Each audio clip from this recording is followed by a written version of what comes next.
성완종 리스트와 관련해서 검찰의 수사 첫 타겟은 바로 홍준표 경남지사가 될 가능성이 아주 높습니다. 왜냐하면 중간에 전달책이 있었고 그 전달책이 사실상 초기에 내용을 시인하는 듯한 인터뷰를 했기 때문일 텐데요.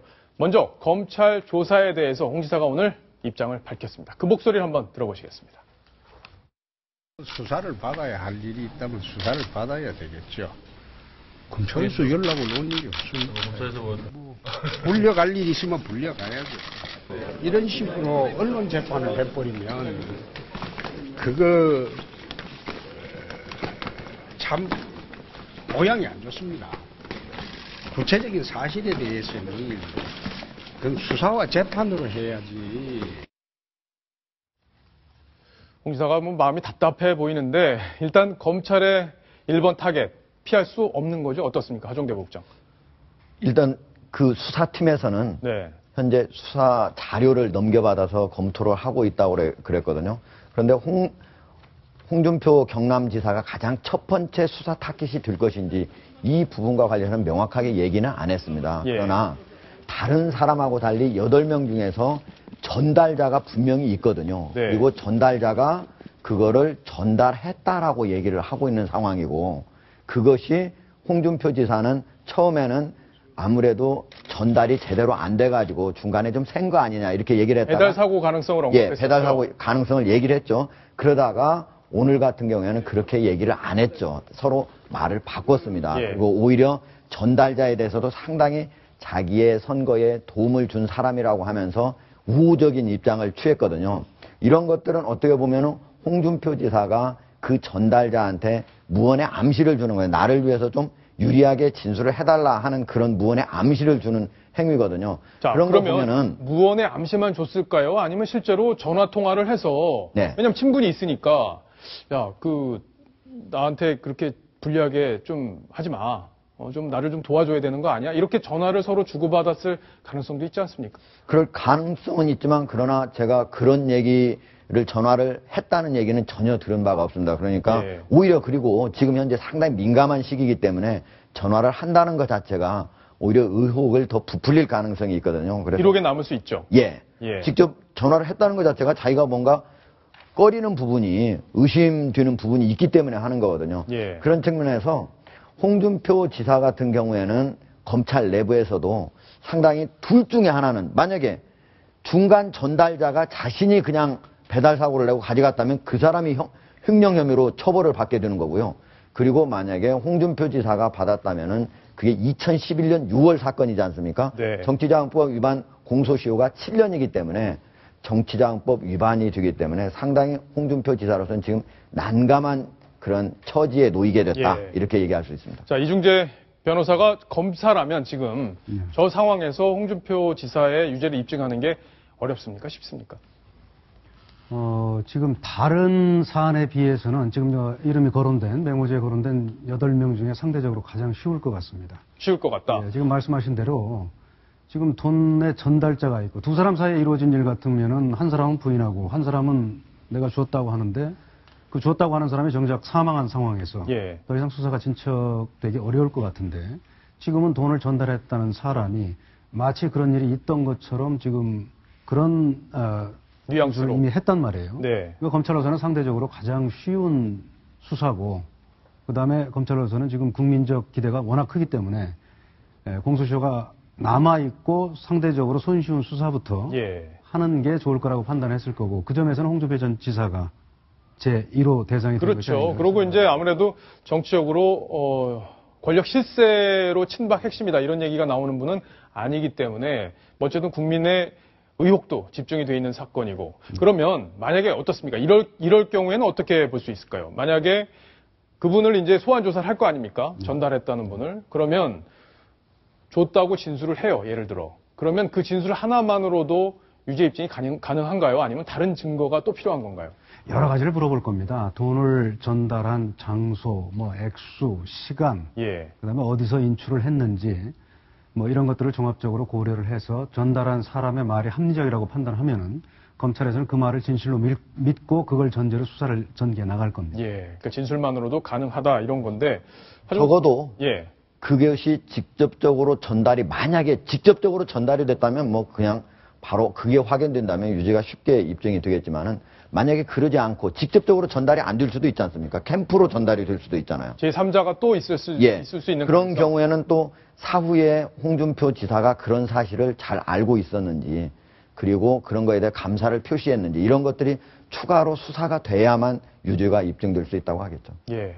근데 하중대 부국장, 근데 그런 게 있어요. 왜냐하면 이분은 이번에 거론된 8명 중에 유일한 비박입니다. 예. 유일한 비박이죠. 그렇다면 성완종 회장이 이분을 상대로 구명 로비는 하진 않았을 거예요. 대통령하고 그렇게 가까운 관계도 아니고. 그런데 이분이 왜 갑자기 튀어나온 건지 뭐 돈을 그 6명에게만 줬다 이렇게 보긴 좀 어려운 분위기잖아요, 지금 상황이. 제가 보기에는 꼭 이번 자원비리 수사 과정에서 서운한 것이 있었던 게 아니고 오히려 그 전에 선거법 위반 사건도 있었지 않습니까? 그런 과정에서 도움을 청했을 가능성도 있다고 봅니다. 그리고 홍준표 지사 같은 경우에도 이런 부분에 대한 얘기를 살짝 비친 게 있어요. 그런 부분 선거법 위반에서 제대로 못 도와준 부분에 대해서 서운한 감정을 가질 수 있다. 이런 얘기를 비친 적이 있기 때문에 그 내용을 이남희 팀장이 좀 자세히 한번 그 얘기를요. 그래요? 지사가 이제 기다리고 있거든요. 페이스북에 글을 올렸습니다. 말씀하신 바로 그 부분인데요. 일단은 첫 번째는 한나라당 당시 2011년에 대선 그 당대표 후보 참 여러 후보가 있었는데 왜 잘 알지도 못하는 저한테만 자금을 전달했는지 납득이 안 간다. 잘 모르겠다. 본인도 모르겠다. 일단 이렇게 얘기했고요. 바로 이겁니다. 2013년에 바로 공직선거법 위반 혐의로 재판을 받고 있었는데 성완종 회장이 거기에 대해서 도와주지 못한 점에 대해서는 참 미안하다. 이렇게 얘기를 했습니다. 저 대목을 얘기하는 사람이요. 또 새누리당 홍문종 의원도 지난 토요일에 바로 채널A와의 인터뷰에서 홍문종 의원도 왜 나를 거론했을까?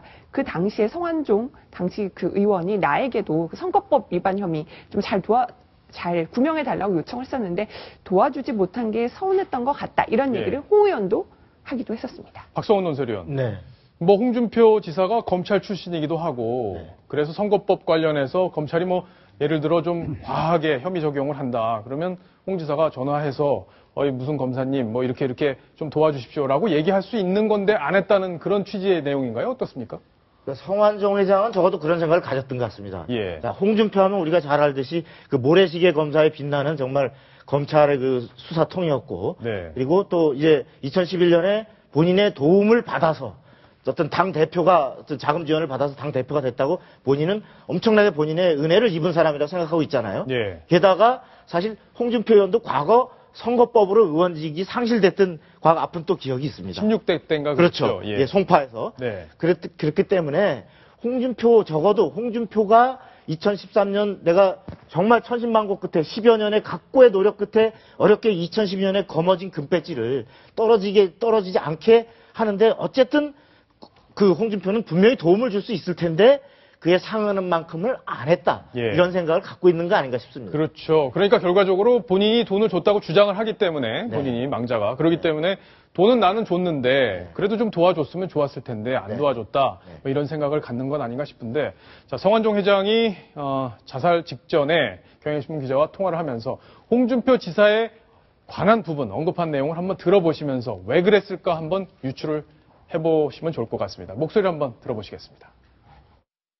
제가 홍준표가 당 대표 나왔을 때 2011년도일 겁니다. 6월 달쯤 되는데 1억을 통해서 내가 그걸 1억을 전달해줬고 내가 뭐 그때 뭐 무슨 뭐 공천 받으려고 한 것도 아니고 아무 조건 없이 그렇게 했는데 그런 식으로 이렇게 자꾸 하고 그러니까 너무 배신감이 들고 그러니까 너무 배신감이 들고 그러니까가 뭔지 구체적으로 지금 언급이 없어요. 그죠? 그래서 안 도와줬기 때문이 아니냐. 홍준표 지사는 그렇게만 추측을 하고 홍준표 지사도 내가 왜 표적이 됐는지 모르겠다. 이렇게 지금 얘기를 하고 있습니다. 이남희 팀장. 자, 이제 제일 중요한 인물이 있습니다. 지금 이번 사건의 핵심으로 아마 떠오르게 될 인물일 텐데 돈을 중간에서 전달했다는 이 윤모 씨. 홍준표 지사의 측근인지 성완종 회장의 측근인지 좀 애매합니다. 어떻습니까? 성완종 회장의 측근이기도 합니다. 네. 일단 이 윤모 씨는요, 언론인 출신이고요. 그리고 성완종 회장 측근이라고 할 수 있는 것이 경남기업의 부사장까지 지냈거든요. 그러니까 경남기업에 몸담았기 때문에 또 성 회장의 측근으로 분류가 되고요. 또 2010년 한나라당 당대표 경선 당시에는 홍준표 캠프에 공보특보를 지냈고요. 2011년에는 전당대회 그 당시에 딱 조직에 몸담았던 것은 아니지만 네. 홍준표 지사를 당시에 이렇게 전방위로 지원을 했었습니다. 그리고 경남기업 고문 또 부사장을 지내기도 했고요. 또 작년이죠. 작년 전당대회 때는 서청원 최고위원 캠프의 공보특보로 활동하면서 서청원 최고위원에 대한 책을 집필을 하기도 했었습니다. 그랬군요. 네. 박성원 논설위원. 네. 자, 여기서 우리가 중요한 포인트를 하나 짚어봐야 될 게요. 예전처럼 이게 돈이 막 기업에서 비자금 막 받아가지고 막 뿌리고 이러는 시절은 아니지 않습니까? 이때만 해도. 네. 그렇다면 이 돈이 1억 원. 그러니까 홍준표 지사하고도 친분이 있고 사실상 성완종 회장의 더 측근 성격이 강했던 이분이 1억 원을 떼먹을 수 있을까요? 어떻습니까? 제가 아는 그 윤모 씨로는 이른바 그 배달 사고를 냈다고는 생각이 안 들고요. 예. 어떤 형태로든 저것이 캠프로 흘러 들어갔을 것이다. 이렇게 생각이 들고 아마도 실제로 홍 지사가 과연 그 단계에서 얼마나 사전 사후 보고를 받았고 또 승인을 했는가 이런 부분이 결국은 아마 규명돼야 될 초점일 텐데 그 부분은 그 윤 씨가 아마 검찰의 소환 조사를 부르면 가서 다 있는 대로 얘기를 하겠다고 했으니까 네. 아마 그 부분에서 상당 부분이 그 얘기가 나오지 않을까 싶습니다. 자, 이분이 지금 현재 수술을 하고 병원에 입원 치료를 지금 받고 있는 그런 상황인데 제대로 소환 조사가 이루어질 수 있을지 아마 좀 수사가 좀 장기화될 가능성 그런 얘기도 지금 흘러나오고 있는데 이 부분에 대한 수사가 아마 이번 사건의 제일 핵심적인 고리가 되지 않을까 싶습니다. 홍준표 지사가 이 윤모 씨에 대해서 언급을 한 내용이 있습니다. 그 목소리를 한번 들어보시겠습니다. 윤모 씨 그분은 2010년도 경선 때는 공보특보를 했어요. 그리고 2011년도 경선 때는 직접 조직에 들어오지 않고 그 당시에 민주계 사람 우리 한나라당 내의 민주계 사람들 그 사람들 상대로 전국적으로 뛰다니면서 선거운동을 해줬습니다. 저한테는 참 고마운 사람입니다. 그분이 어떤 입장인지 제가 알 길도 없고 또 사정이 있겠죠. 경남기업 근무하는 거는 이번에 자세히 알았습니다. 자, 지금 문제의 윤모 씨가 결국에는 홍준표 지사의 명줄을 쥐고 있는 그런 상황이 아닐 수 없는데 박성원 논설위원 네. 궁금한 게 네. 지금 전당대회 하는데 1억을 갖다 줬다는 거잖아요. 전당대회가 무슨 대선도 아니고 총선도 아닌데 돈이 이렇게 많이 듭니까? 전당대회라 그러면 그 당원과 대의원들을 움직이고 또 바닥에 또 요새는 여론조사까지도 들어가기 때문에 상당 부분 전국 각 지역의 어떤 그 후보를 위해서 어떤 많은 조직이 가동되지 않으면 현실적으로 득표가 어렵다. 이러한 것으로 알려져 있기 때문에 그 최소한 그 당 대표 경선에 나서는 경우는 최소한 10억 이상, 그 많은 경우는 20억, 30억까지도 어떤 소요가 된다. 그러니까 치열할수록 돈이 많이 들겠네요. 그렇습니다. 지난해 7.14 전당대회 얼마나 치열했습니까? 서청원, 김무성 두 대표 용호 상박이라고 해서 우리도 여기서 많이 다뤘잖아요. 얼마 들었는지 아세요? 모르죠. 근데 모르지만 이것은 비공식적으로 보면 저렇게 신고됐다는 것이 아니라 실제로 움직이고 전국적으로 사람이 움직이고 홍보전이 되는 걸 보면 역추산해 보면 선거 전문가들은 이 정도는 들었을 것이다. 이렇게 추론을 하는 거죠. 근데 새누리당 경우는 지금 최고위원 당대표 선거를 따로 하지 않고 같이 치르고 있기 해서 때문에 1등이 대표가 되고 나머지는 최고위원 그렇죠. 되죠. 그래서 저렇게 비용을 나눌 수 있을까 하는 생각이 들긴 드는데요. 일단 또 당 대표 또 최고위원 선거를 나가려면 또 거기에 또 5천만 원씩 이렇게 해서 돈을 내야 되거든요.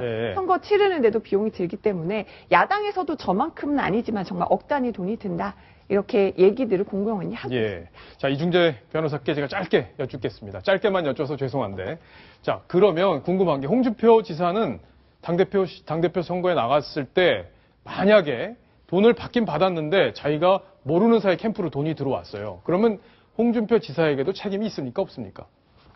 법률적으로는 없습니다. 형사 책임은 뭐 자기 책임이기 때문에 홍 지사가 당시에 뭐 당대표 경선인데 그걸 몰랐다면은 네. 형사 책임은 없다고 봅니다. 형사 책임은 없다. 그러면 제3자에게 줬다고 만약에 윤모 씨가 얘기를 한다면 홍 지사도 빠져나갈 방법은 있는 거기 때문에 여러 가지 아직 가능성은 열려 있다 봐야겠네요. 예. 그게 바로 이제 우리가 2003년에 그 이루어졌던 여야 대선 자금 수사에서 한번 보자고요. 그 이해창 후보가 그 당시 뭐 차떼기 당했다 해서 2002년 대선 때 엄청난 돈을 새누리당으로 막 들어왔지만 이해창 후보가 처벌받지 않았습니다. 그 이유는 후보는 자금에 직접적으로 입출입에 관여하지 않고 사전 보고받은 바 없다. 이런 이유로 누군가 이제 총대를 메고 그렇죠.